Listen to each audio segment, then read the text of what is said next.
Just waiting on Lexus. Don't worry.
What's up?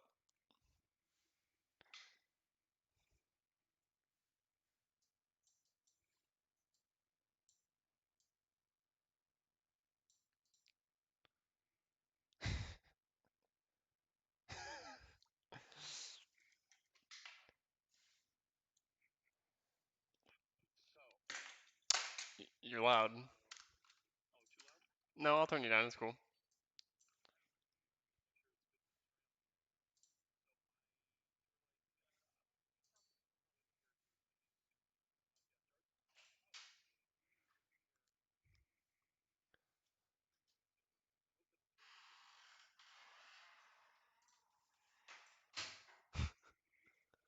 Hi. How's Bean? Hmm. Okay, well, how does she Bean? That was bad. Good. She's getting a lot better. She just tried to smack Julie in the face. How you doing? Sorry. For some reason OBS is not registering that you're talking or that desktop has any audio whatsoever. It is indeed. So, hold up. Okay. Try to talk again. Hello. Okay, it seems as though it's picking up now, so that's nice. What did you change? The default output. Have you noticed anything different about anything? Headset is the same? No. No, The new headset's headset. a different thing. I actually have my old one. Yeah. Well, the Oh new, yeah, because it was silver on the side. the new old one. But I bought this one for work because we had this like fucking webinar thing yesterday, Mm-hmm. and the headsets that work ordered, which by the way probably would have been some shitty $10 pair from Staples or something, Yeah. shipped from China Oh. about a month ago and still haven't Oh. arrived. Okay. And so we didn't have any headsets to listen to this webinar that was a required training.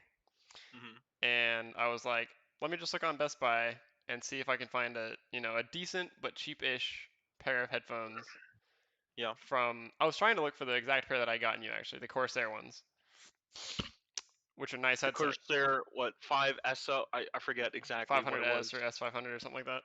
So good. But I searched over the ear headphones and then searched lowest to highest price Mm-hmm. in stock at the store near me, and these are the cheapest ones. How The much were they? HyperX Cloud or the HyperX Alpha S, $145. So I was like, you know what? Fuck it. So I Oh bought my them, Jesus. and Oh my now Jesus. I have a second pair of top tier headphones that work for just about everything. Fucking yeah, just let me go to the Tesla website and sort by lowest to highest price, and just pick up whatever they got I mean, at the local place. gotta do what you 145, gotta do. bro. I won't even drop like $30 on food. I mean, I will, but not right now. Fuck. Fuck. I didn't make a hiss or anything. God damn it. Never mind. That was so much less than. Waste. I It's waited. very anticlimactic. I Oh, thank waited. you. Is that a shandy? It is summer shandy. How did I fucking know? Oh, I'm It's such a my fucking beast. my favorite Nice. summer beer. Dude, shandies are fucking great for the summertime. They are. So I wanted to What talk to beer's you. good for the wintertime? Yes, I do want to talk to you as well. But Um, I feel like winter is more of like a hard liquor time or like a mulled wine time. yeah, like wine or Cider in the fall, at ciders are least. good. Yeah, yeah. I don't know. Summer shandy is like an early summer, midsummer thing, and then late summer it's like getting ready for Oktoberfest. So it's all like the Lagers yeah. and ice beers and anyway, go Hmm. ahead. So I was thinking on the way home, and I Mhm. was like, every time I try to talk to somebody about like, I don't want to say nuclear engineering, but nuclear engineering, Mhm. because a lot of what I am interested in is like energy production analysis, like pros and cons of nuclear energy production, Yeah. Chernobyl, A con. uh, uh, and other aspects of that. Also, space flight. Mhm. What are what a niche like set of things to be interested in. Like how I would say yes, but not like uncommon, I think. well, okay, so there's people who enjoy going to watch rocket launches. Yes. Like a lot Jack of people Pillow. would love to go watch a rocket launch. Mhm. Like anybody would be like, that's fucking dope. Let's go do it. But Yeah. like, who would actually be like willing to pay $8 to watch an 8 episode long, hour per episode documentary about every aspect of the Saturn V rocket that took the first people to the moon?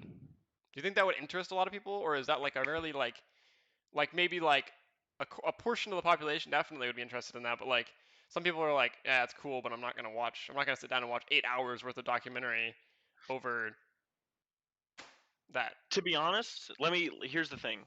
Do you remember forever ago when we were in my basement and we were watching Netflix on the Wii, I believe?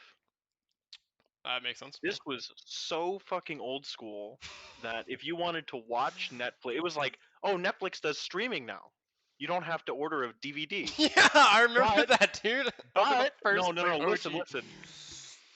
If you wanted to watch it, if you wanted to stream it on your Wii, you had to order a disc from Netflix to install it on your Wii. So Yeah. we ordered the disc, installed it on the Wii, and we could stream. And that was how I watched Netflix for like the first 2 or 3 years that it was streamable until we got the Roku box and then the Yeah. PS4. And um, The Roku was like legendary. It was like the OG Fire Stick fucking, almost. It was like it I had was, and never it's heard of still a going. Roku, and then Yeah. Roku still is persisting. It's insane. Actually, my old roommates they had like a 50-inch Roku TV. So it What was the like hell? a yeah, it was like full HD, like amazing quality, but it was also like a smart TV. It had all the Roku functionality without the Wow. box, and the remote is like the exact same, damn near. So Hmm. I loved it. Anyway, you But were gonna say about we were that. streaming, Yep. and you were like, "You want to watch this thing?" Because at the time you were more into like military stuff than I was. You were like, "Let's watch this documentary on Camp Leatherneck," Yeah, I remember that. and I I distinctly default I remember was that. like, "Do That you remember like what happened?" no, but I remember like distinctly the memory of that, like seeing that title screen. Yeah. So it's like it's all about the mindset you go into something with usually that like leads to success or failure or whatever.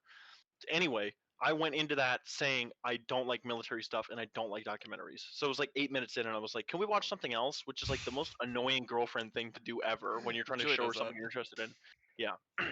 So I felt kind of bad. I still think about it kind of like more often than maybe one should about not wanting to watch a documentary, but I felt really bad because you were trying to share this thing with me that you enjoyed and I didn't appreciate it. Anyway, um, now since then I've gotten more and more into documentaries. The first one I watched the whole thing through was like the indie game documentary about the development of like fucking what's it called, Fez and Braid and all those. Hmm. And then I started watching more documentaries. The Fire Festival documentary I really enjoyed.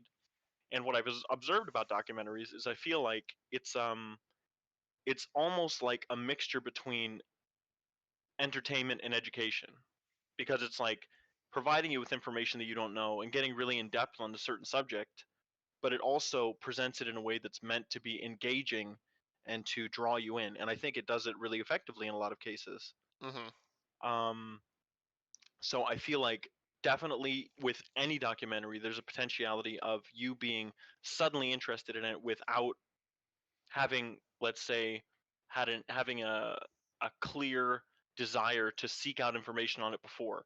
But 8 hours is kind of a long time.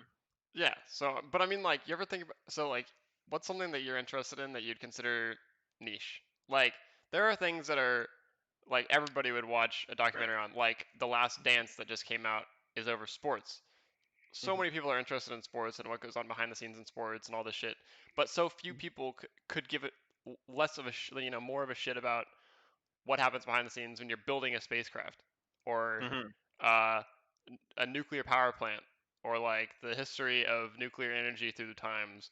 Like two of my top interests that I always will want to learn more about are space flight or space and nuclear energy or nuclear topics, radiation topics.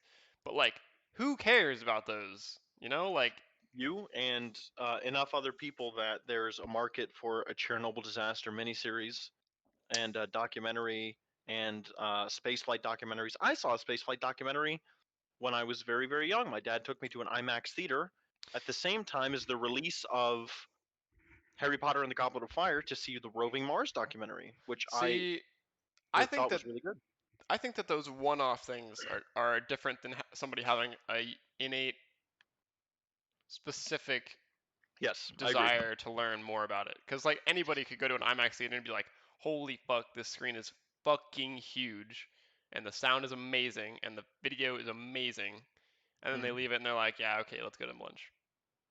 No, like I feel like maybe one person out of the 100 that go into that are like, "That actually was like amazing. Let's go learn more about that," and then like seek out more information about it.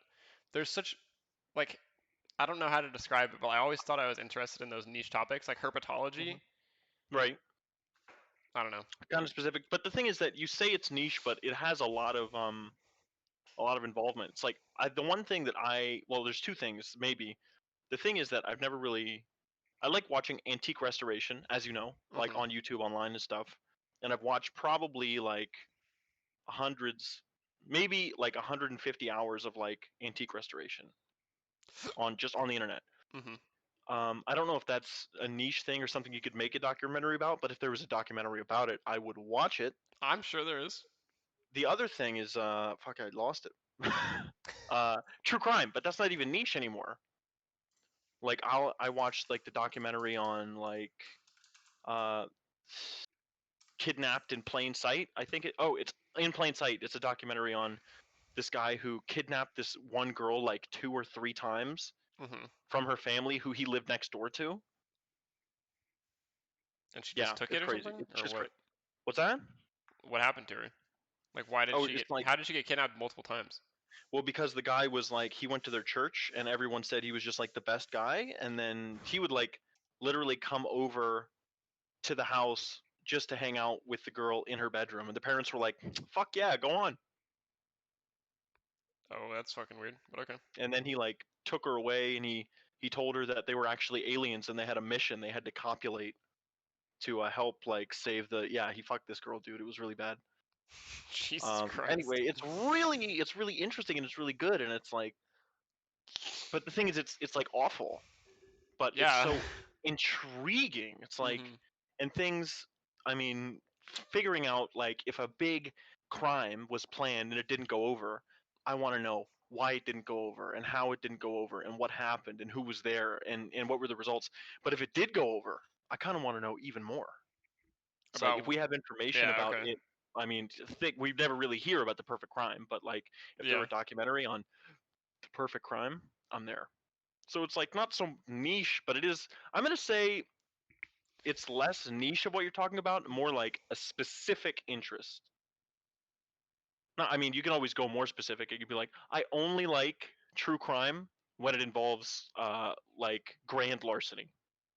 Okay. That would be even more specific, but that's not even the case. But you know what I mean. It's like So like you're talking about specificity. You're like it's on the space, level of like nuclear energy. PhDs, where it's like each PhD is a niche topic, but then within the niche topic, there's like that person who's doing the PhD that's like And drilling it's their the thesis. yeah.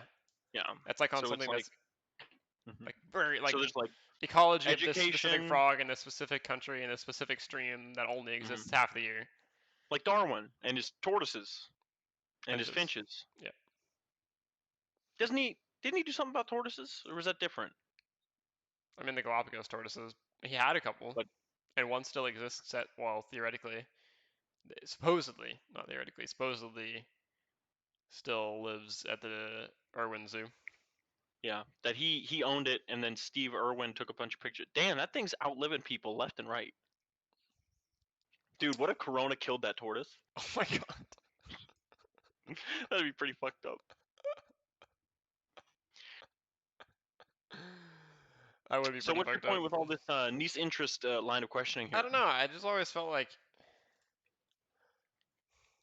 we both had a desire to know stuff. You think? Always. Like there was never like a period where we were like satisfied with what we knew or like could do or like I don't know if that's like a common I wouldn't say that we both had specifically niche interests throughout Mm-hmm. our like it waned and waxed and whatever, but I feel like that we've always had somewhat of a unique interest at some point or another. Mm-hmm. Or like Mine's always been can video games for about 17 20 years. yeah. A long time.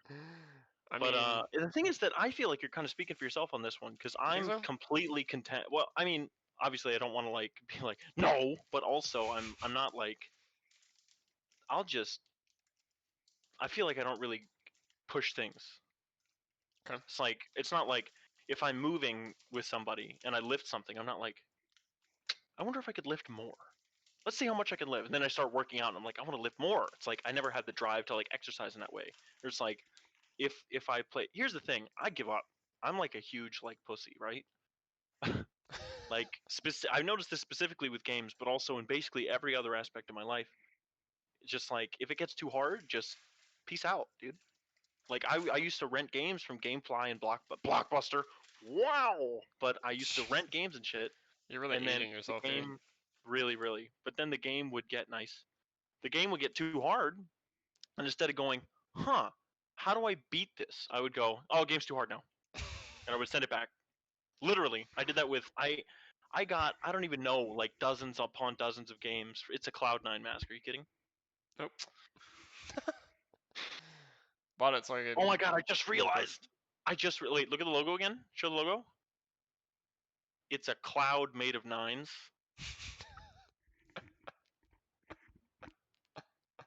That's pretty good. I like that. Anyway, I never really pushed things. I never pushed for understanding. I never pushed for capability. I never pushed for skill or anything. It's like only like oh, it came with a sticker. Yeah, it's like more and more recently that I actually am like a couple years ago I wanted to impress a girl by playing guitar, so I started playing guitar, and now I can kind of play okay. But you haven't like And then no. it was There's nothing that's been like, let me get better at this. not So would you consider yourself oh like a casual learner or like a? I don't really know if I this think of works, but like, myself as it's like if the world is let's say a pond and we're all microbes floating in the pond. A person that you're describing, a person like you would just like send out their feelers and grip things and pull them in tight and float with those things forever. But me, it's like I'm floating on the pond, in the pond, and if there's like guitar, it would like bump against me. I'd be like, "Oh, I'm gonna play guitar practice very often for like a couple months, and then it drifts away, and now I got a little piece of guitar on me, so I'm a little bigger. It's not a lot, but it's there, and then it's like, I'm gonna play Bloodborne, and then it's like I beat Bloodborne one time, and I was like, oh, I guess I'm kind of good at Bloodborne, and then You that's how know, I think of myself, kind of. yeah, this has no relevance to what we're talking about right now, but that's Hmm. a good analogy. It's a good analogy. But Thank you. I was at work today, and first of all, today was a fucking awful day at work. Because you were at work. Sure, but also for other reasons. And Okay. we can get into that later. It was just like one thing after another that went wrong. uh, but I was talking to my coworker who also plays Civ. Hmm. I convinced them to buy Civ a while back, Damn. and they taught me something about Civ today. And so, in the Uh, course of your Civ building, Civilization, Sid Meier's Civilization 6, for those of you who don't know, I you accumulate three things. You accumulate resources, um, I guess population in each of your cities, resources, faith, and um, gold. three So things. so four things. But in Four the things. individual, the population is individual Right. in individual cities. But overall, you increase your standing in both resources and faith. But the Hmm. gold is like a net, like you gain gold constantly, but you can also Hmm. spend gold and lose it. Yeah. But the other Okay. thing is you don't really like it constantly. It's just like a matter of how powerful you are. Essentially, it's like a balloon that doesn't ever deflate. But the gold is like a piggy bank where you put some in from each turn, and then if you need to buy something, you take it out, or you use it to maintain stuff. And that's more fluid. I did not know that you could buy individual characters with gold. So like you set a production mode for each city that you Hmm. create, and the cities take a certain amount of turns depending on how productive they are or how affluent they are or whatever to create certain things. So like say one city takes 12 turns to make a settler and the other takes like 6. You would Hmm. always choose the one that takes 6, and then the more you create with each city, the more turns it takes, etc., etc. And so it always took me for fucking ever to develop my expansion because I could Hmm. always took forever to make settlers because I always would prioritize building like builders to Yeah. to And improve. settlers are the only unit that can make a new settlement. Is that correct? Yeah, make a new Okay. city. And the builders are the only ones who can like build a farm, and then you later on have units that can improve that farm, etc., etc. Yeah. I She told me today that you can buy builders and settlers, etc., etc., with gold. And I always accumulate way too much fucking gold for my own good because Right. you can buy tiles to expand Hmm. your city's like Right. property with gold, and then you make a builder to develop that.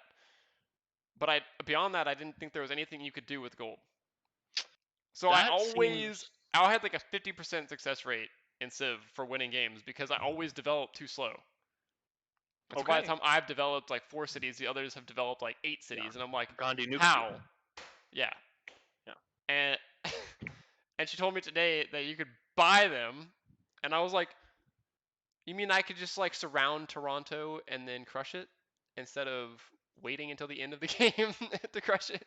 Why would you do that to Trudeau? I'm right there. Listen, it's a city state, and I am a monarchy. They have to go. Okay. Who's the leader of the Canadians? It's a good point. I think they're like Chaplin or something, Champlain maybe. I Oh, can't remember. Samuel de Champlain.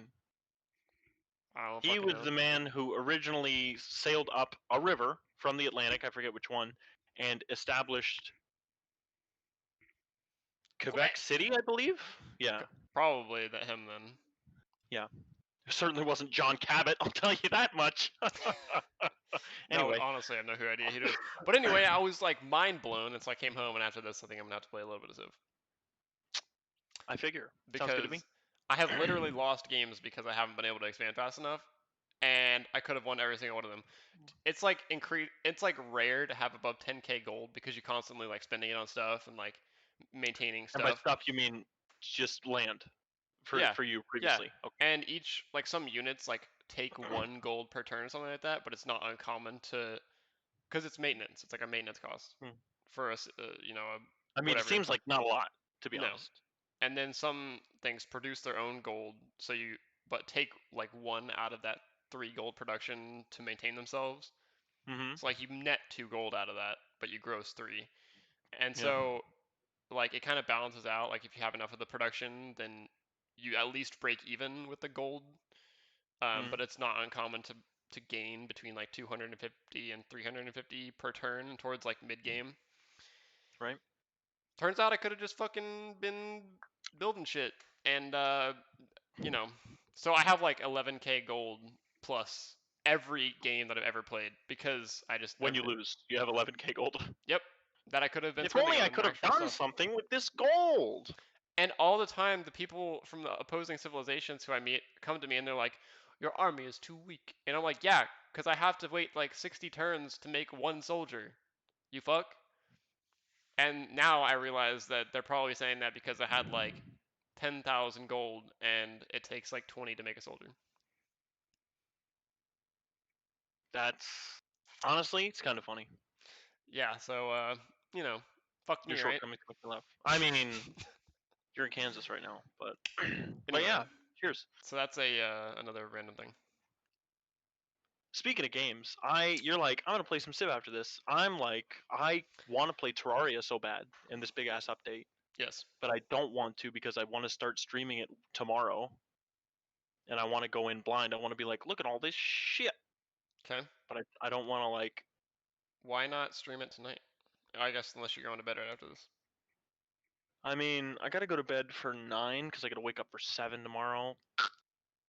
But yeah. So I just want to have enough time to like really give it time because I don't want to stream like once we're done with this. I don't even know how long it's gonna go, and then like we started at 6 my time, and then let's say we go for like an hour and a half, then it's 7:30, then I have to shower, so that's like 15-20 minutes, and then it's like I only have an hour 40 or an hour 15 minutes, and I want to stream for longer than that, so it basically wouldn't be worth it. Fair enough. I don't want to spoil any of it, but I'm so fucking pumped to try it out. Speaking Completely of, unrelated. Okay, go ahead, you go. after this, we need to make sure that we at least try to figure out this picture-in-picture Yeah, thing that I was talking about right. earlier. hmm Anyway, You know how inspiration will strike you from the unlikeliest of places? yes. And in the unlikeliest of ways, and it will present itself in the unlikeliest of formats. Mm-hmm. I get a story idea, and by got I mean the universe planted it on me.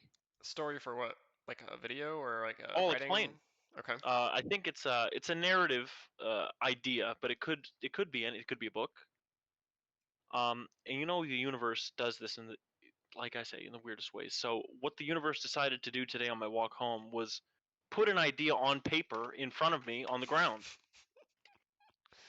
Literally, I found this on the ground on my walk home from work today. Okay. And be I couldn't be I could be, but I'm quite, let's say, confused by what I read here. I'll read it to you now. Leonardo da Vinci concept story. Relationship of the church, Pope, and Leonardo. The feeding of young orphan boys to Leonardo by the church to keep him in their employment. Is the implication that he's consuming the children? Why do they have to be orphans? Why are the church doing it? Does the Pope know about it? How is he involved? What's he going to do if he doesn't get enough children? There's a lot of this honestly raises more questions than answers for me. Also, it's riddled with spelling mistakes. Leonardo da Vinci, relationship of the church pope and Leon Rideau, Leon RDO, the feeding of young orphan boys to see they spelled Leonardo 3 times on this paper, and 2 of them are correct, and one of them says Leonardo. And also in there possessive. Oh no, that's correct. In their em- it's really squished at the bottom. Anyway, I just sometimes something happens and you just got to share it because I had no fucking. It was like, oh, I wonder if there's anything written on this piece of paper face down on the ground. And then I read it and I was like, I shouldn't have read what that. the fuck is this? Let me just. I'm gonna talk about that on the podcast later, but what the hell? Jeez. Just feed it. Why did they say feed? What isn't there a better? Assuming he's not actually eating them, isn't there a better verb for that?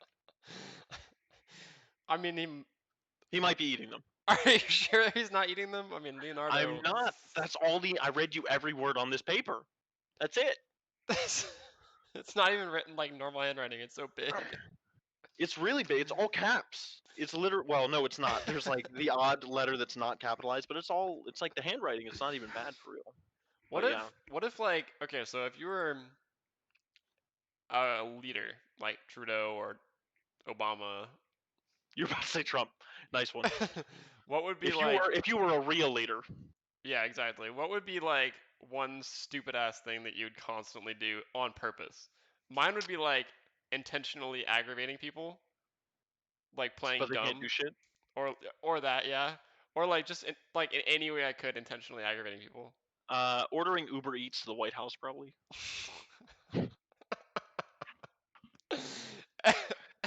Be like, or to 24 Sussex Drive, which is the Canadian equivalent. be like, yeah, you can go home tonight, chef. I'm gonna order some Uber Eats.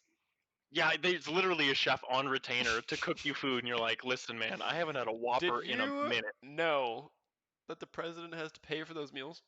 Yes. Oh my God, isn't that? I mean, that's That's kind of fucked. fair. No, but listen, listen, listen. It's like, okay, well, you're just paying for the ingredients. It's like if Gordon Ramsay was coming over to my house, he could take the cheap garbage ingredients that I have around my house probably and make something delicious, but I only had to pay for the ingredients. Like, I'm gonna come over to your place and use what you have to But make a meal. I also, wouldn't be like, how dare you make me pay for the food that you're gonna make? they're also making like 400,000 a year though. So what's it, assuming you get paid 24 times a year, right? Because that's two paychecks a Yes. month, average. Mhm. Mhm. 400,000 divided by 24 is $16,000. Actually, it's A paycheck. $16,666.6667 per paycheck. That's So 10 times as much as I make.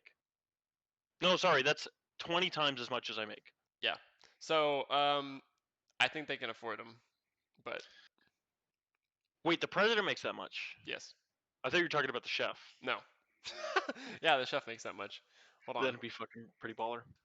Uh, Presidential here's the thing. salary. I think I now I'm on Burger King because Yep. I bring it up because I've been thinking about it a lot because I work at McDonald's, but I really like Burger King. What the hell? Yes. Presidents receive a pension? Well, yeah, they also receive like Secret Service protection for life. There's a lot of that goes along with the role. What the hell? I didn't know that. I thought that they had to rely on their own shit. They make $210,000 on average per year after they get out of office, and they make 400,000 per year when in office. What is this? They're like literally billionaires by the time they come out of office, basically. Let's see. Well, I mean, if you're in for 4 years, Four you only make hundred $1.6 million. So to be a thousand billionaire times based on the president's eight. salary, you'd have to be president So for like, no, because Obama was in for 8 years, so he made 3.2 mil. okay, 3.2 million, but in order to make a billion from being president, you'd have to be president for like 30 terms. Okay, but for someone like me and you, that might as well be $1 billion.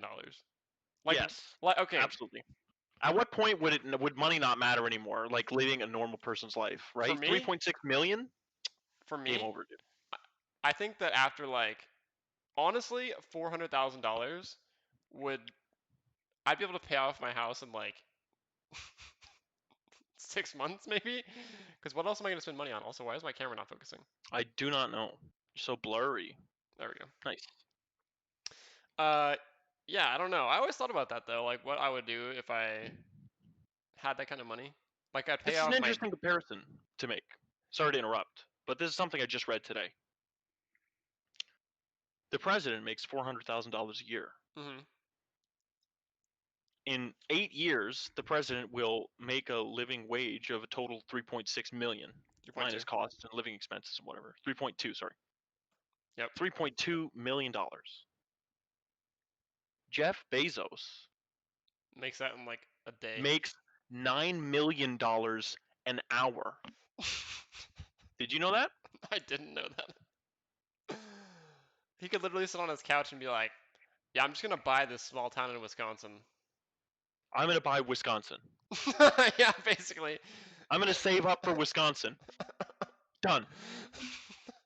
What the fuck, dude? What do you And think? the interesting thing is that statistic was posted under a quote by, I forget the person, but the quote said, if a man makes $1 he didn't work for, that means another man worked for $1 he didn't make. And then it said Jeff Bezos $8.9 million an hour, Amazon worker $15 an hour. Imagine if that $9 million an hour. Imagine if he made $9 million a day. How much more money could go to his employees? If he Yeah, if he works an only average eight if he hour day, I mean, that's like nine the times thing is, seven, whatever that imagine is. he gave away 23/24 of all the money that he made, and he actually worked, like actually put in like effort and did a job for 8 hours a day. He would still make more than $1 million an hour, Jesus Christ. and then like he would have that much more money left over to go to anything else like charity or his employees. Preferably his employees, because then we wouldn't need Preferably. charity. That's also true. Well, I mean, there'd still be Can things you like imagine how Lucas. appealing an Amazon job would be in that case? It's like, oh yeah, you make all the money. Bezos doesn't have space to store. Yeah. I mean, like at what point does he just like cut off and be like, I like literally, what the fuck are you gonna spend $1 trillion on? What are you gonna? Okay, put this in perspective now. That's like, wait. So it's 20 times. So it's like almost $200 million a day. So if he were, how many people are employed by Amazon? It's not 200 million. Hold on a second. How many So imagine if he employees? just took a Five day hundred and off. seventy-five thousand dollars, or 575,000. Sorry. 575,000 people. 200 million divided by 575,000. Let me do the math on that one. Oh no. All right. Two 200, 1, 2, 3, 4, 5, 6, 7, 8 zeros after the two there. 200 million divided by 575,000. So if he took one day off collecting his money and storing it and hoarding it like a dragon in his keep, then he could give every person that works for him a $350 bonus for one day. And if he just took 1/9 of what he makes per day, he could give that extra to them each day. It would be more like Yeah. 300, but I'd take an extra Yeah. $300 a day. A day? Yeah. Well, I mean, divide that by, oh wait, shit. Yeah. How much would that be extra a Divide that week? by 8. Well, $1,500 that'd extra a be week for them. then his employees would make whatever they make now plus $43 an hour. And so that'd be like upwards of $50 an hour, Yeah, which is probably what $58 they an hour deserve. times, I mean, working like they do. So that means one 40-hour work week would lead to $2,300 in one week, which would mean every paycheck would be $4,678 minus taxes, which means that every month they would make almost $10,000, which would mean that every year they make $112,000 a year. And he still would be making $9 million a day. Everybody who works for Jeff Bezos could make over $110,000 a year, and he would still make more than $9 million a day. And what's sad is that most of that is in stock, so he probably only is like, he literally could per week just give them a set amount of stock and be like, have fun. And he Yeah, still would not be out any money. Because he's still making worth for his company. So it's not like he's fucking losing any money. It's just money he doesn't have in his pocket anymore, or doesn't get in his pocket anymore. And if he started now, he would still become a trillionaire, and he'd have his shit going, but then his employees also get what they deserve. I mean, I don't know. I think even if you spread it around, like What are you gonna do with $1 trillion? $1 trillion, I'm gonna That hold it what's the because U.S. now What's the I'm a U.S. debt right trillion. now? It's probably like a couple trillion. Like 24.95 trillion dollars. Jeff Bezos collectively could pay off 1/4 of the U.S. debt by himself. 1/24. Yeah, Yeah. Holy shit. But that just puts into perspective how much the U.S. is in debt. Who are we borrowing from? Who gave us $24 trillion? I think China? it's. I actually don't know how you like company or Countries go into debt. country debt works. Is it like Mhm. your net imports are less than your net exports? Like less money's flowing in than is flowing out of the country? That makes sense.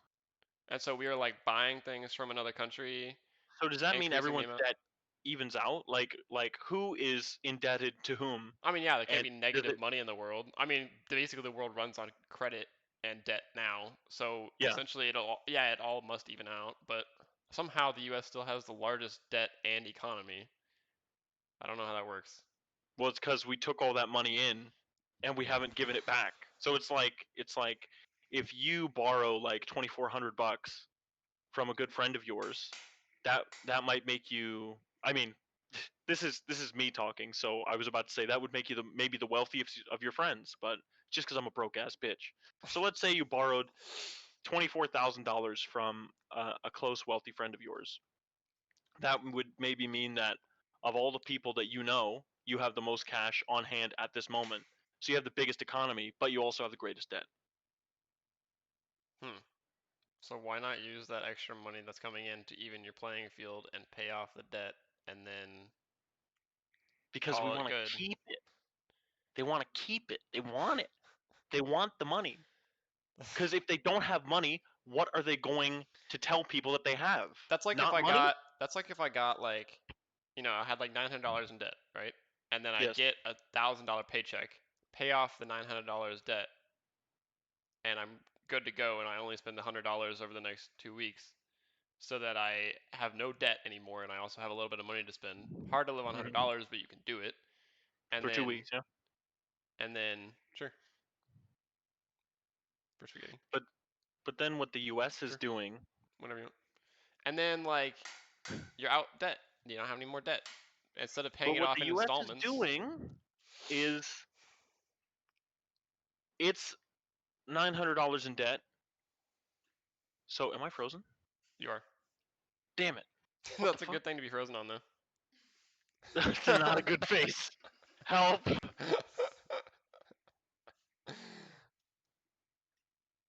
What the fuck, dude? Come on. You can't keep Bullshit. I'm describing it having a while you. big engaging. All right. So what the U.S. is doing? Oh, I mean. Continue. So what the U.S. is doing is it's not like you say $900 in debt, and then it decides it's going to spend $900 every minute on military funding, and then when it has no more money and all these jets that aren't going to get used and whatever weapons of mass destruction and all that. Oh my God! Come on! All right. It's like So a slideshow now. yeah, great. But then it's like, oh, we don't have enough money to keep on buying more military stuff. So let's borrow more money and then just jerk off with it. I don't know. America's fucking stupid. Trump's a fucking idiot. Let's Not to Google get this. political. How does uh the U.S. debt work? There we go. The Federal Are we this? Reserve We can't turn has. this into an economics podcast. We're not gonna. Also, one second. Monetizes U.S. debt when it buys Treasury bonds, bills, and notes. The Fed doesn't have to permanently do this. Yeah, I don't understand. I'm not an economist. Fuck it. We'll just leave it to the Yeah, people who know what they're talking about. yeah, Realistically, let's be honest, economics makes no sense, and it's basically just a bunch of people who established rules that are based on money that doesn't exist. yeah. Money's made up. It's Yeah. just people value is a concept, not a rule. Yes. It's like money used to be salt. Yep. or and gold then well, before it was gold, it was salt, because or people would resources. calculate the value of gold by countering its weight with salt. Mm-hmm. And then gold became the standard, and then it was, silver, and then Before it that, used wasn't to it be that. like silk and shit like that? I Like mean, yeah, the it was the like good spices and shit. Yeah, goods, yeah, but and so that was all value. Penguins have currency. Did you know that? I did. They exchange those rocks, and there Yep. are prostitute penguins who they have a lot of rocks, but they also mate frequently, I think, is the way that it goes. So listen, man, it's the oldest profession. It's all over the world. I feel like we went really deep on this economics thing, talking about all this bullshit, and I also have notes that I want to refer back to. Am I running a Twitch stream right now? Twitch is open. Maybe that might be the Yes, it reason is. I'm fucked. Someone would like to speak about coronavirus, and I'm not gonna, because we talk enough about coronavirus and depressing topics. Why would they want us to talk about corona? If they have a legitimate, like a specific question, and we don't get off the rails with it, I would answer a specific question about coronavirus, not just like talk about the Rona. I'm not sure what value there would be in that. There is none. Uh, Just contributing more depressing news. Of course, I think coronavirus is real. I'm a biologist. was this a fucking joke? I'm gonna ban Oh, this person. okay. There's interesting stuff I want to talk about. There's my excited face. When When what? when you clapped, it froze. Like Yeah, no, that's my excited face. This is what I'm saying. I want to talk to you about this. So I'll go okay, with the thing that doesn't really have anywhere to go with it first, because I want to get into things that have more of a direction to them. okay. Uh, the first thing is I fucking saw Drive Through Guy today. You saw what? Drive Through Guy. Okay, I still don't know his name, but I amended my mistake. I told him it's actually Blue Food TV. He said, okay, "Can I catch it on YouTube?" I was like, "Yeah, it'll be posted on YouTube after, but we stream live on Twitch." And okay. he told me we should move to a cryptocurrency platform. I don't know what that means, but I hope he's watching. If you are, hey, Drive Through Guy, you know who you are. Anyway, the second thing that I have here on my thing is there. You know how we're talking about niche interests? Yep. A lot of people are interested, I find, in Lego. Yes, dude. Speaking of Lego, I'm gonna send you a link in a little bit, and I'll All post right. it on our Twitch thing after Okay. or our YouTube thing after this is done. But it's a Lego Inspir or Lego. I don't know exactly where it's called Lego Ideas. The Apollo Saturn V rocket. Oh my God, Retired of course. product. You've got to be kidding me. Damn, bro, you got to buy it on eBay for like $85 million. What the hell, dude? That shit's retired? How the fuck are Okay, you gonna retire that? It's $249. that's actually not. I think that might not even be as expensive as like the Lego Star Wars Death Star set. I think it's like $1,200. It's So it could be more expensive. 1,969 pieces. I mean, that's kind of a lot, but people do like 5,000 piece puzzles, so it could be Well, worse. the thing there is that 1969 is the year we launched the Man to the Moon. Oh, So that's great. 1969, 1969. That's pretty cool. Honestly, they knew what they were doing. So there's this YouTube channel, and I've watched a bunch of their videos, and I have not subscribed yet. I'm going to do it at this exact I second. am, yes. Subscribed. The channel is called the Brick Experiment Channel, and it's all about Legos, axles, and gears and things. And he builds things out of Legos, and he just pushes them to the absolute fucking limits. And it's the most interesting shit. Like Is that the one he was who like, bent a metal axle using Legos? "Yes, that's the exact same guy." So it's a really good channel. He does a lot of really interesting, like specific stuff that you wouldn't even think about doing. Yes, a And qualified so he bent biologist. the steel whatever Lego axle, and then he was like, "How can you bend steel with Legos?" Obviously you can, because we're talking about him. Spoiler alert. A video that he posted. I'm actually going to see when he posted it because it has an unprecedented amount of views. He posted this 4 days ago. Okay. It has 6,770,000 views, Okay. which is a lot. That's over a million per day, obviously. Yeah. he did a you know ratios like 10-1, 5-1, eight to Mm-hmm. one. He did a Google to one. With rice? What? Did he do it with rice? Or No, okay, anyway, continue. rice? What? Yeah, No, I saw somebody do a billion with rice or something like that. he did a Google to one gear reduction Oh, it's with the one where Lego. the end like never fucking. Yeah. Okay. Anyway, continue. I don't want to steal Have you your thunder. seen? I think so, but I think it was not with Lego. I think it was with metal Okay, gears. well, out of Legos, he puts it in the description. He used 186 different Lego gears, or 186 Lego gears, and he used a bunch of different types, just like in series, one after the other, each reducing it more and more, until the resultant gear reduction leads to the it being like over a Google to one. And for those who don't know and don't remember, back when we used to be kids and just talk about how big numbers got, Google's the number which is one with 100 zeros after. So it's Jesus. literally the gear. It's like the first couple gears. It's like, oh, this one spins once every second, and the next one spins once every minute, and the next one spins once every hour, and then it's like the last one, right at the end of the video. I mean, it's super interesting watching him build it as well. He puts the calculations all along the way, and then at the end, he writes how long it would take the final gear to spin Mm-hmm. one full rotation. Let me just look here. And he does like an artsy thing at the end just to like illustrate the path of the energy. Okay. Okay, so the gear ratio, I'm not even gonna, it would take way too long for me to read the number, even if I just name the digits in the number. Uh, okay, so he like counts up all the teeth and whatever. I'm trying to get, oh, it's 1.034 Google to 1 ratio. Jesus. Okay, so the final gear will rotate once every 5.2 times 10 to the 91st power years Oh my God. With Legos. with Legos. It's really, really. I thought it was really interesting. It's fucking because such a monumental number and such a fucking amazing amount, right? But it's exponential. So he just did it on a table with 186 gears. That's it. God. I've seen something like that, but it's a good visualization for sure. I thought that was really freaking sick. And now I want to talk about the big papa that I wanted to discuss with you, Okay. which is Once Upon a Time in Hollywood. Yes.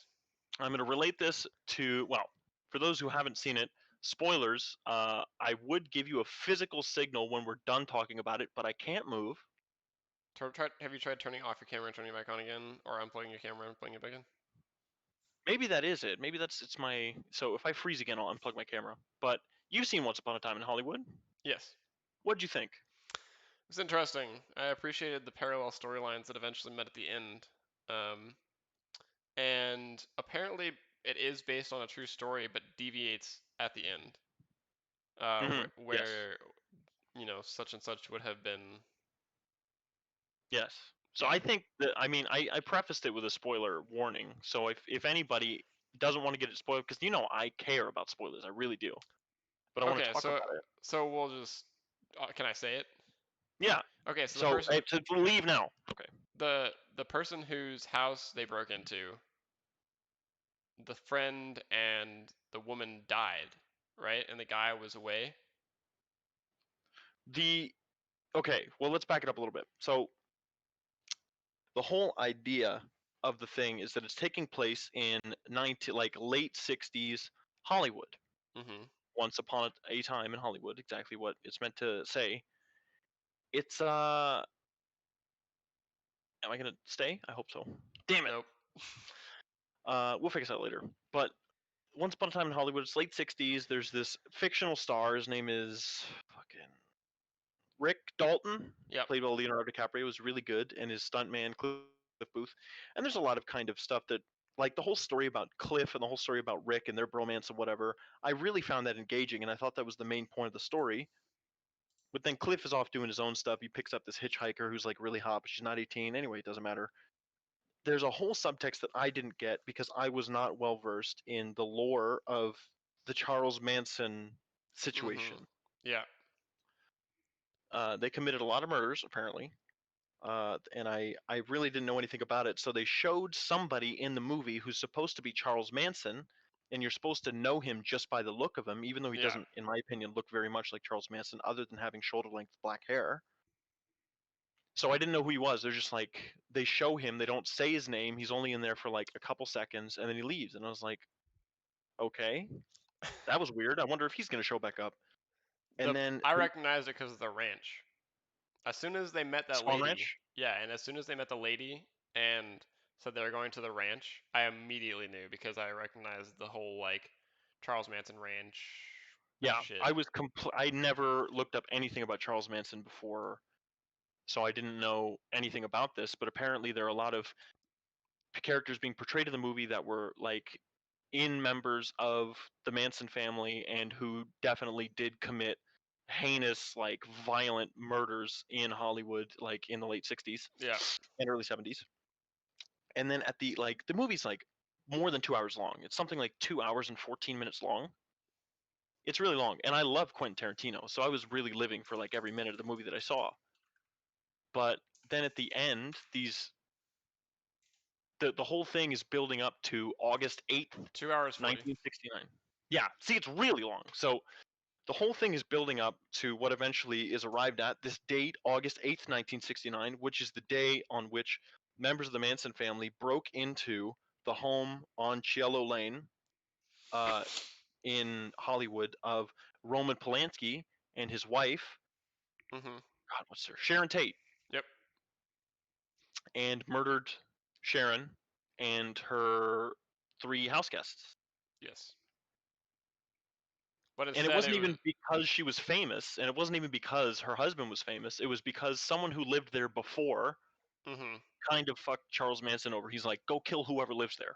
Yeah. And it happened to be a famous woman because they lived in Hollywood. Well, didn't Charlie visit the house? Like that's the He first. did. Yeah. Like he asked where the path was or whatever, or like if they still lived there or whatever. Yeah, he was looking for the guy, and they were like, no, Yeah. he does not live here anymore. But anyway, instead, due to the fact that Rick Dalton, the character played by Leonardo DiCaprio, who is not actually real, exists in this universe, and his stuntman who owns this pit bull and whatever, they live in the house next door. So these people go to murder these people in this house, and they're in this really loud car, and Rick comes out onto the street and tells them to fuck off and whatever. So they drive down the hill, and then they come back up the hill with their knives and shit and go in to kill people, but they go instead into Rick's house instead of the Tate house, and Rick and Cliff really fuck them up. It's like, One like gets honestly, incinerated with a flamethrower and. yeah, it's a really good scene. Yeah. And then it's like, oh my god, what happened? Holy shit! And then Cliff gets stabbed in the ass with a knife, and he has to go to the hospital. And I was like, oh my god, how is this going to affect the rest of the story? And then in all the excitement, Sharon Tate is like, oh my god, you're Rick Dalton from that old show that I used to watch. Hey, why don't will you come in and meet my friends and whatever? And it's like, okay, cool. I was like, oh my god, these characters that have been acting like parallel for so long are finally going to meet. And then they meet, and then the credits roll. And I was like, well, what the fuck? And I had to look it up because I was ready for so much more movie. It didn't feel like the end to me. And then I looked it up, and it's like, oh well, that's what the whole movie was building up toward, was that's the date and that's the place and those are the people who were going to murder Sharon Tate on that day. But it didn't happen because Rick exists. And I was like, okay.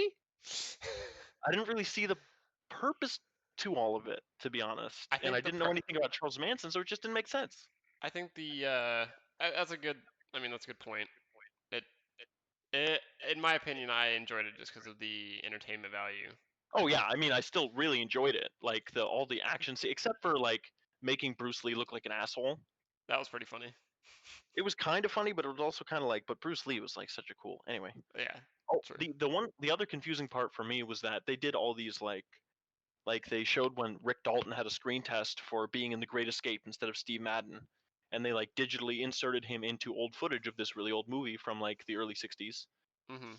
And then there was another scene where Margot Robbie, who's supposed to be playing Sharon Tate, goes to a movie theater that's playing a movie that Sharon Tate was in, and she asks if she can go in for free because she was in the movie. but the way the whole scene plays off is like she's pretending to be Sharon Tate even though she's not. Yeah, that's what I thought too. At first, I was like, "Is she?" I had to The way look she, up. I yeah, literally had to pause the movie and look up who she was in the movie to make sure that she was actually Sharon Tate. Because I was like, "This the way this is playing out. It's like she's not like she's I was like, the way she was acting was it was like, hey, do I have to pay if I'm in the movie? It's like, you're in this movie. She goes, yeah, I'm Brandy, the klutzy one. Ha ha ha ha. And it's like, no, the woman in this in this movie, she was in that other thing, Valley of the Dolls, and she's like, yep, that's me, the girl from Valley of the Dolls.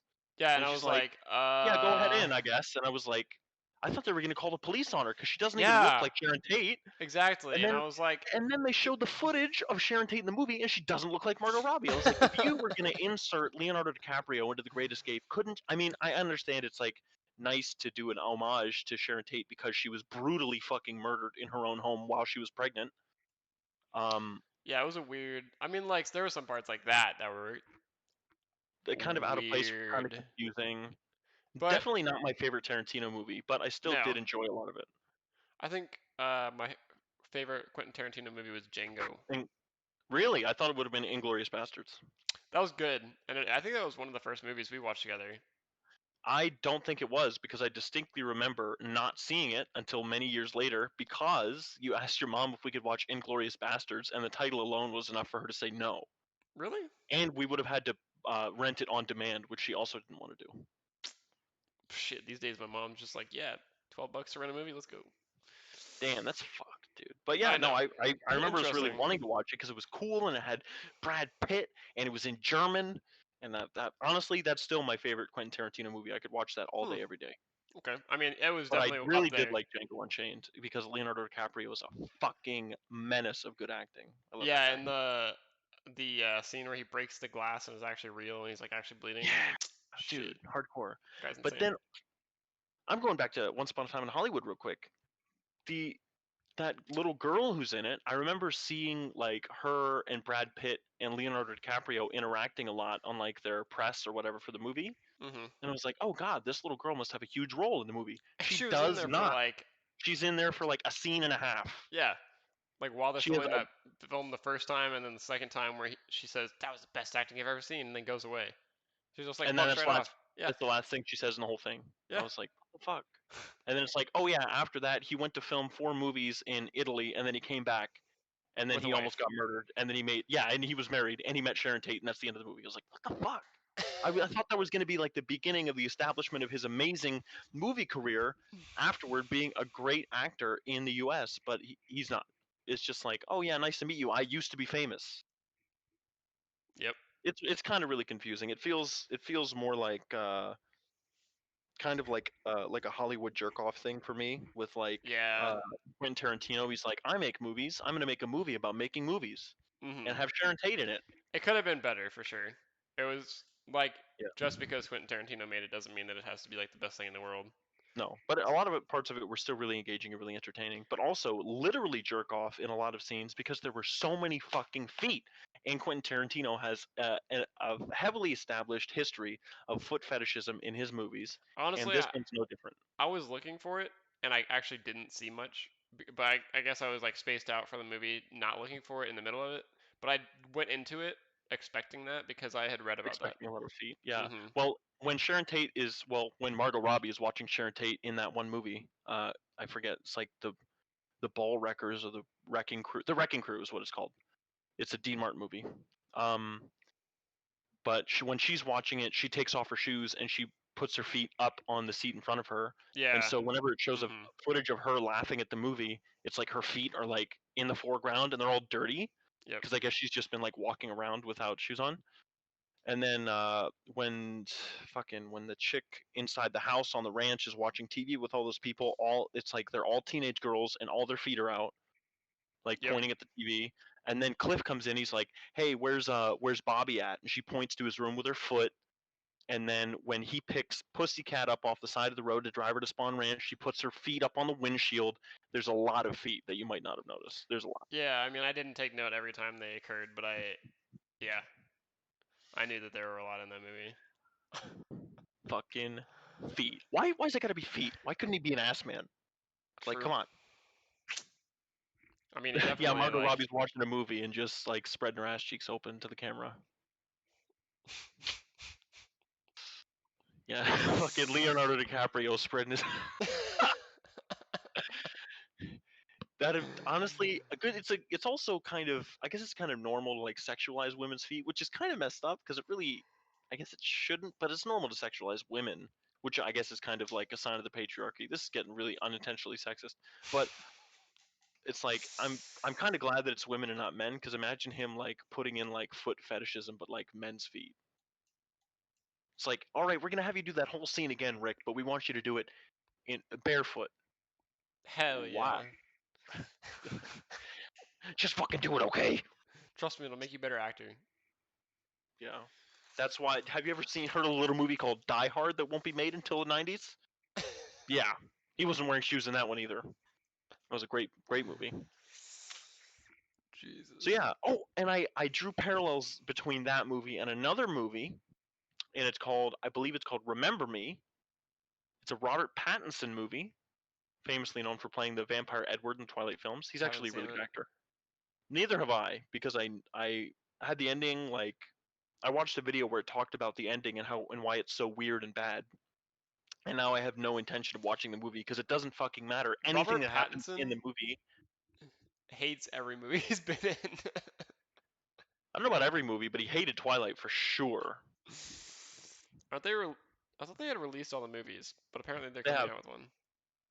no, they're coming out with a new book, or Stephanie Meyer's doing a new book, but it's not even a new book. It's the first book again, but from Edward's perspective instead of Bella's. Hmm. Yeah, kind of dumb. But this movie, Remember Me, I don't want to watch it anymore because nothing in the entire movie matters. Because the ending, I hope you don't mind if I spoiled this movie for you. Also, spoiler Go alert for for it. Remember Me, which is apparently not a very good movie. I haven't seen it again, but it's like a romance movie, so it's all about like the tension and the stakes of the romance and will they, won't they, and it's like they're trying to get over their emotions and get together. I guess I haven't seen it. And then at the end, there's a shot of Robert Pattinson standing in a high-rise window, and Okay. it zooms out and you see him standing there in the window, and it zooms out more and it zooms out more and it zooms out more, and then it turns out that he's in one of the twin towers, and it's September 11th, 2001, And I'm and he suddenly dies in uninterested 9/11. in watching the whole thing because why would you make an ending that? Exactly. It's like someone had like a three-quarters baked idea for a crappy romance, and it's like I just can't think of an ending, and someone comes along, it's like 9/11, That's like and equal that's parts literally like the ending. that's like equal parts cop out and equal parts fucked up. Cause like why would you make Yeah, why would you anything use it end as a with plot 9/11? device? Yeah, like that's not where that That's should like so fucked. end It's like up. it's like I'm gonna write an early 20th century romance about two Poles living in Austria and how they just can't make it work, and then they both die in the Holocaust. And it's gonna star Robert Pattinson again. But yeah, that's pretty fucked up. I thought it was really stupid that it was just like 9/11, boom, that's the end. That's kind of so that's just kind of how I parallel Once Upon a Time in Hollywood with that movie, because they both like have all these stakes and these characters that you're theoretically supposed to be leveling with and like And then it just understand their suddenly motivations ends. and caring about, and then it's just like, oh yeah, it's a famous the date of a famous disaster, and it happens or it doesn't happen, but that's just like kind of the end. It's like, oh yeah, something was supposed to happen or something did happen, now the movie's over. Mm-hmm. I don't really like that as an ending device. I wonder what was going through Tarantino's mind, dude. It just doesn't make sense. Probably a lot of feet. You are not wrong at all. He's like, how can I end this with feet? How can I end this with feet? 9/11, but everyone on the plane is barefoot. Oh my god. Doing handstands, just going down the aisle with their feet up. Yeah, the terrorist was actually steering the plane with his feet. Oh my god, dude. What a terrible, terrible idea. So yeah, that wasn't a Tarantino movie, but it was very poorly executed. The fucking concept. Huh. Well. So let me get that off my list. So that knocked off the Google to One gear reduction, Once Upon a Time in Hollywood, and Drive Through Guy, which were the only three new things I added for the past week. Let's I want to talk about what I did at work and then I want to take a break. I didn't have much to talk about tonight, so hit an hour now, and we'll go for when I have to talk about work, and then we'll call it good. All right. But one last story before we go. So I was at work today, Yes. Oh and yeah. So this is like the whole day you said was just a litany of yeah, Okay. so we had a plan, right? We were like, Always good to start we'll with a do plan. this and this and this and this. So we went to the site because we had Which site is uh this? our so we have for those who don't know, I'm a hazardous waste technician. I deal with all the hazardous waste coming off of our research facility. So we have a separate site, like a separate location that we take our waste to. That has two buildings, three buildings. One's for like just storage, and the other two are for specific types of waste. And uh, so we went out there, and I don't remember what. I think we just went out there to like make sure everything was Gucci. So we went out there and we opened up and we're looking around and doing everything. Locked all the buildings up. Went to meet somebody at 9. When we got there, we discovered that in a building that was controlled by this person, there were two drums of leaking oil, like That's two 55-gallon drums that had like microscopic holes in the bottom and were just seeping oil out. okay. So that's not necessarily super dangerous, but it is No, not good. it is definitely not good. And it was actually biodiesel, so it was worse than Mm, used oil, okay. which is technically in a separate waste category than like a hazardous waste. But Right. biodiesel is a hazardous waste because it's a class 3 flammable. Yes. And so we went and we were planning on just having this clean meeting with this guy, right? And we were like, it'll be Hmm. awesome, pretty short, and then we'll go do other stuff. So we get there and we're like, why does your fucking microphone keep or your video keep freezing? I couldn't tell you for the life of me. So we were like, all right, quick meeting, we'll get to it, go do other stuff. We get there and these drums are leaking. So that's the Yeah. morning taken out of commission. Yeah. Also, we had a shipment today, so we shipped out a bunch of our waste with a vendor, and the waste vendor broke one of the doors at the site to one of the Wait, buildings, like a bay door or just like a human like person working? a swing, like just a regular door, but it's solid metal. But they broke the closing mechanism by hitting it with a drum when they were Oh, bringing a drum out. So not only did we have to deal with the leaking drum. pumping one of these drums out because it only ended up being one drum that was leaky, but we picked both of them up. Not only did we have to deal with pumping a 55-gallon drum of biodiesel into another drum and dealing with that, we also had to fix our own door and Mm-hmm. then like try to figure out a way to close it. And then what else happened today?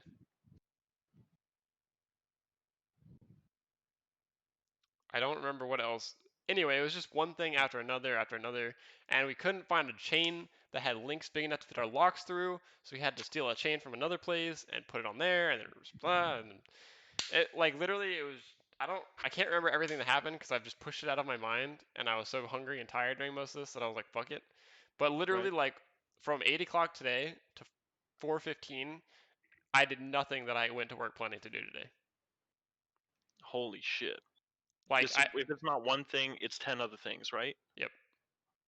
And Fucking I was like, Christ. yeah, I'll do my pickups. We'll have this shipment, maybe get some stuff done in the office, um, eat lunch in a reasonable time. Waited until 2:30 to do that. It was a long day. Yeah. Sounds long. And first day back as well. Couldn't have gone easy. Second, I worked all day yesterday. Okay. Well, But yeah, first week basically. back Yeah, fucking sucked dick. The yeah. worst thing I had to happen today was I was like supposed to be taking orders and making fries, but I didn't have any fries. So I went to the freezer to pick some fries up, and where the fries usually are, they put beef there. Nice. And I was like running because I'm supposed to be taking orders and making fries. And I didn't tell anyone I was leaving. I was like, oh, I'll just go and be back in time. And then I just aborted the mission completely. Anyway, that's not nearly as bad as so. What happens if you have a leaking drum? How do you address that? You make sure that anything that could potentially immediately leak out is isolated. So like in a building, it's really easy because it's typically concrete or solid flooring, Mm-hmm. and you can just put like a boom around it so that anything that escapes the drum will get caught by that boom. Mm-hmm. Uh, we've had it happen where stuff spills on like a road, and so you have to close the whole road down yourself, call the police, have them come block the road, etc., etc. Make sure that it doesn't go down into the storm drain. But Mm-hmm. essentially, you just contain it and then pump the drum out, or patch the drum, take it to to the site, and then pump it into another drum, or overpack it, which means that you put literally the whole 55-gallon drum into a bigger drum, I which like that one. is tough because there's two methods to do that, and one of them is easier than the other. And you put the overpack drum, which is the drum you put the 55-gallon drum in, you like put them like this. So like say this is the bottom of the 55 So gallon they're on that's their side. leaking. Yeah, and you roll them diagonally into each other. What? Oh, okay. So they're like at an angle to each other, and you roll them so they come Yeah, so together. you like put the one and then you roll the 55 gallon a little bit into it and then you roll them both at the same time. And because they're diagonal, they like somewhat compress. And That's then pretty using cool. two people, you just lift it up and drop it in. That's And awesome. I've never had to do that. Usually we just pump it, and it's not a quick enough leak that it like really has to be worried about. But Mm-hmm. we've had leaking containers, and usually you just put it in like a tote or a secondary container and just let it do its thing, and then clean the container afterwards. Hmm. Drums are really fucking annoying. Yeah. So now you have to. Is that drum like out of commission, or could you repair it? No, it's completely done. The whole bottom had like a perforation around it. It was like somebody had Oh, taken one of those, like the U-shaped hole punches, what? like how like the bottom of hole punch has like the U shape on it, A hole like a punch paper hole punch. has a U? Yeah, like the No. single hole punch has like a U on the bottom of it. No. Okay, anyway, What? well, like it's like somebody had taken like a metal U, Okay. like the letter U, and Yeah. just punched holes in the bottom Oh. like every few inches and like perforated it Wow. mildly. What devious sabotage? I think that it was just a stamp on the drum that had eroded because it was a Oh. weaker point at the drum. Mm-hmm. Damn, that sucks. Yeah, Oh, and we picked I up had another like question. 5 or 6 boxes of medical waste plus 9 sharps containers. Actually, 9 containers, 9 boxes full of waste, and 9 sharps containers weighing like 50 to 60 pounds each. So this is how you keep so fit. Just lifting up boxes of used needles. Basically, yeah. Fuck, I had another question. I already forget it. Was it about My waste? memory's not so bad. I feel like it definitely related to. Oh yeah, what's the other way to get something into the drum? Um, There's some into a overpacked drum. to lift it. Just straight up lift it. Don't Yep, roll it at all. yep. That fucking sucks. Generally, you can like still lay the second drum on a side, and then you have two people grab either side of the drum from the rims, or like you have one person grab the bottom of their and like lift it, and we push it into the overpack a little bit so that the lips are like the overpack is on the ground like this, and then you just push it in. Nice. How So big? What's the capacity of the overpacked drum? I think it's either 75 or 110 gallons. It's usually That's fucking a lot to put a small drum, like small by comparison, like a 55 gallon into a drum of double the capacity. It just seems kind of like overkill. well because you have to make sure that it has clearance on all sides plus the top.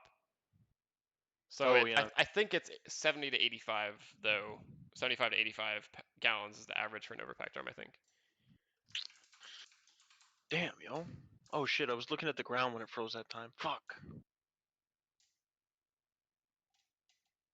Let's see, a standard 55 gallon U-line. It is a Milan. 95 gallon. Okay. Still, it's kind of. I mean, if you need clearance on all sides, I guess, but it seems like kind of a lot. Agima, I will be doing Seth's match tonight. Don't worry. Oh shit, there's a match tonight? You didn't even tell me that. It's at 9 p.m., so I figured that you would be asleep. Oh, fuck. Wait, 9 9 my time. your time. Yep. Fuck. Shit. All right. Well, Yeah. just gives me like I'm just building up VODs, so on the weekend I can watch like 4 cat matches that you cast in a row. Sounds good. Because I think I still haven't watched the VOD from the last pre-match that you casted, so it'll be like that one Yeah. and this one, and then I can we can hop into a call and I can tell you how good you did. Actually, now that I think about it, I asked Pre whether they wanted me to cast on their channel or not, and they never responded. So I that's mean, they cool. probably do. They do want you to cast, right? I can't imagine them wanting you to cast on your personal channel. Well, last time I had to do it on my personal channel because they were doing something on their official channel. So They were playing a match. What else could they be doing? the organization was hosting a tournament on their channel. Oh, oh, Yeah, all right. but it's chill. Anyway, we're gonna call it good for that podcast for tonight. Hour Um, 20 minutes, not bad. not bad at all. It's about an hour and a half, like we said we were probably gonna go for. Sorry, I couldn't provide nearly as many digitized images of my face as the viewers obviously yearn for. It works. I think Julie's making spaghetti, so I should probably hurry upstairs after we figure A out this spaghetti. picture-in-picture thing after this. But Okay. the VOD will be on YouTube, so if you missed any of it and you want to watch, go check out YouTube or this within the next 14 days. Um, and we will see you next Wednesday. Yup. Thank you. I wish I could wave, but I can't. So bye. All right. Goodbye, everyone.